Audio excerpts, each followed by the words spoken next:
How's it going, speedsters? Welcome back to a brand new Flash Season 6 trailer breakdown, and hey, I haven't actually done a trailer breakdown for Season 6 so far, but I thought I'd make an exception for this trailer as it's our first look at the Flash's back half of the season post-Crisis, and as we all know, we're getting two villains this season. We've already had Bloodwork, and the second, well, we'll get to that, but let's first give that trailer a watch.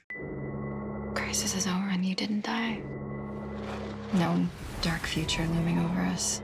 Feels nice. It really does. A secret organization has been operating in Central City. These people, they live in the darkness. In the absence of light, they will not be brought out of the shadows easily. Everybody down! Now that the multiverse is gone, physics has changed entirely. Earth was rebuilt. I have to do everything I can to protect it. Earth has more threats, and we don't know where they're coming from.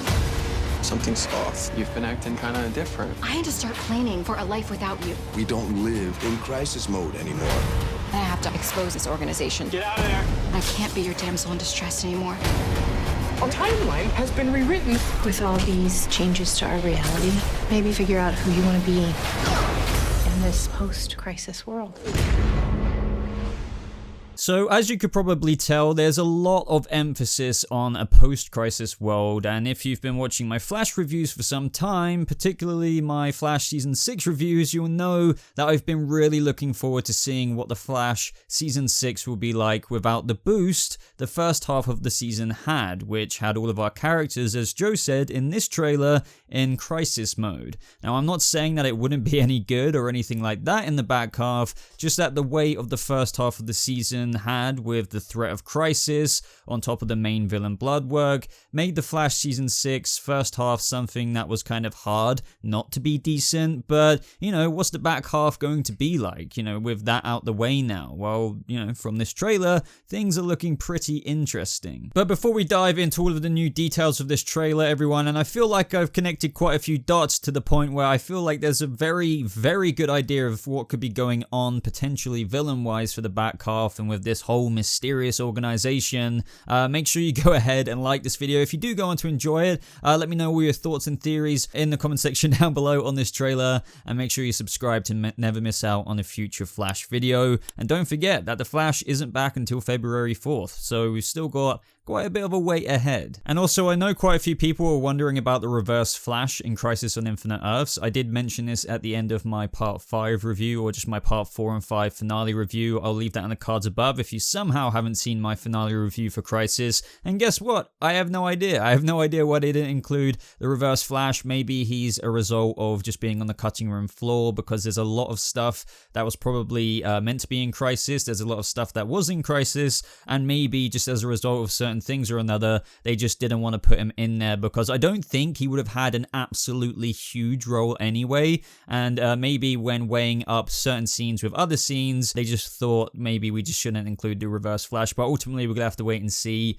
I'm sure they're gonna come out with some kind of reason for it, or whenever we do see him again, he will just mention he was doing something during that time. But yeah, I know a lot of people are complaining about that, and I kind of understand why. He's been in the newspaper for like years and years. But anyway, to the trailer. So at the very beginning of the trailer, we see a montage of clips. The first interesting one shows Diggle and Barry in an Argus cell, with Diggle giving back the mask that Barry gave to Oliver Queen all of those years ago. So obviously post-Crisis, all of the shows will be referencing Crisis in some form or another and in multiple ways. And with the Flash, there's numerous ways that this will happen, but this will be a nice sentimental way to begin that. I also remember Eric Wallace saying that post-Crisis, Barry and Iris will be really dealing with the fallout of Crisis, and I feel like this trailer highlights that in quite a few ways. Even though Barry and Iris are sharing a dinner talking about no dark future looming over them, there's very suspenseful music playing in the background of these words being exchanged, which is of course never a good sign. And come on, this is the Flash and a show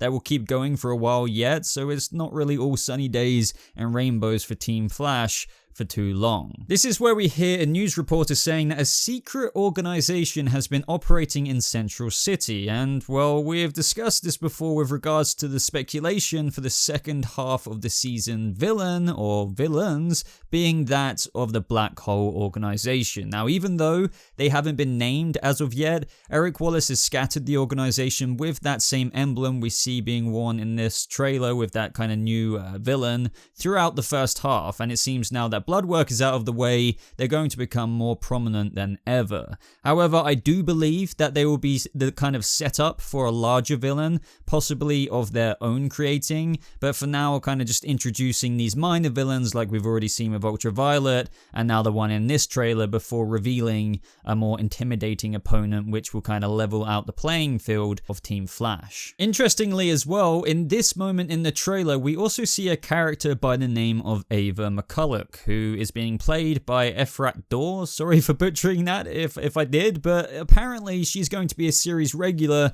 in the second half of The Flash Season 6, and also interestingly, in this trailer, when the words are uttered that the timeline has been rewritten, it is accompanied with a very interesting clip of choice showing the mirror gun that Barry used in Season 4 against Cicada's dagger. Now, of course, that gun, you may have guessed it, was made by McCulloch Technologies. Now, Entertainment Weekly back in November got an official character description of Ava McCulloch, which also shines more light with this trailer that go hand in hand. So I'm just going to read that out very quickly just because, as I said, it kind of fits in with this trailer. So Ava McCulloch, a quantum engineer and co-founder of McCulloch Technologies, Ava McCulloch is a scientific genius who works on the bleeding edge. Ava has been away from Central City for many years, but a chance meeting with Iris West Allen results in a surprising alliance that pushes the boundaries of sanity. Now, this is the key part, while also uncovering a vast conspiracy to take down Team Flash and its allies. So in this trailer, it really does feel like, alongside what I was just pointing out, that they're kind of loosely adapting the Iris Black Hole agenty kind of storyline from the Rebirth comics. I was about to say New 52, but also from that character description, it says in a chance meeting with Iris West Allen, they kind of form an alliance which will uncover a vast conspiracy to take down Team Flash and its allies. Now, if you're going to ask me, I have to assume that this vast conspiracy to take down Team Flash will be connected to the Black Hole organization that is being highlighted in this trailer as the mysterious organization operating in Central City. It's also interesting to speculate as well if Ava will become the kind of new Mirror Master. We also see her with a fragment of a mirror here with her in the reflection, so it kind of feels like as I'm breaking down this trailer, various pieces are falling into place, but ultimately we're just gonna have to wait and see on that one. However, we do see Iris going ham with her investigative reporting. Now, a lot of people I think will be happy about that one. We get to see various clips of Iris learning about this mysterious criminal organization, with a man saying that these people live in darkness in the absence of light. They will not be brought out of the shadows easily, and we also get a montage of clips of the Black Hole organization's latest assassin to go along with Ultraviolet,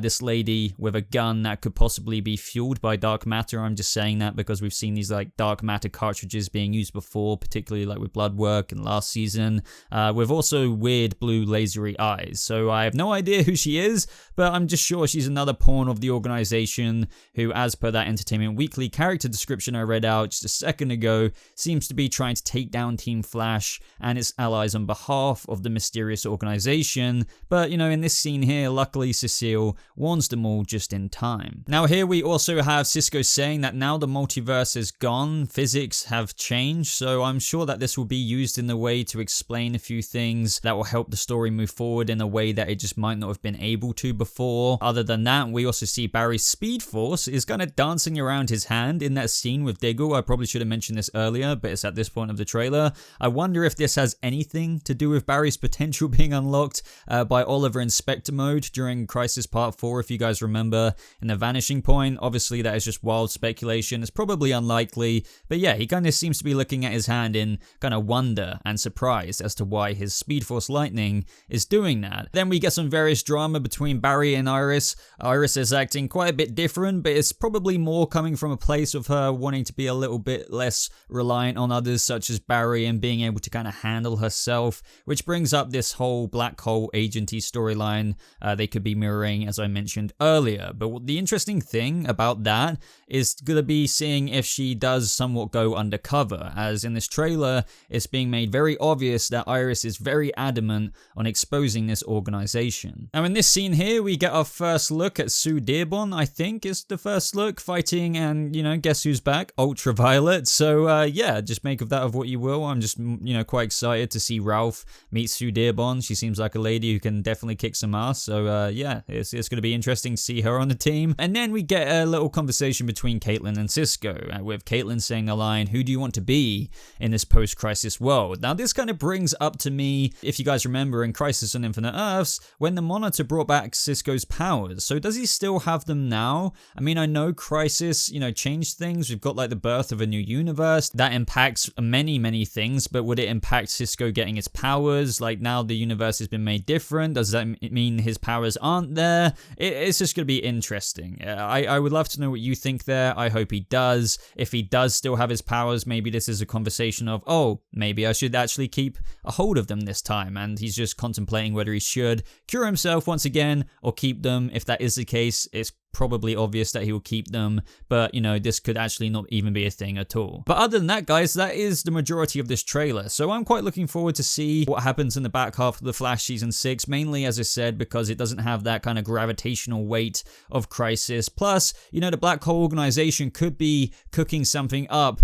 a lot more special than Ultraviolet and this weird laser eye lady, to the point where it could be our new main villain. Now that new main villain might not be cooked up until like several episodes time. Don't forget, we've got like 22 episodes, and you know, there's quite a few left to go, so we're probably going to be seeing a few minor villains you know, in The Flash Season 6 for quite some time to come from the Black Hole organization, until we finally get that, I don't know, big bad boss. But we're just gonna have to ultimately wait and see. But let me know your thoughts, as I always say, down in the comments below. If you want to kind of talk about this a little bit further with me, I do have a Discord server where you can talk about all things Flash and many other things. Like this video if you did enjoy it. It really does show your support for the channel. Subscribe if you're brand new to never miss out on a Flash update with notifications on, because YouTube doesn't really like to send out those. And yeah, follow me on social media. I have Patreon if you want to support the channel a bit further. But thank you so much for watching, guys. I hope you have a lovely rest of your day, and I'll see you speedsters in the next video. Goodbye.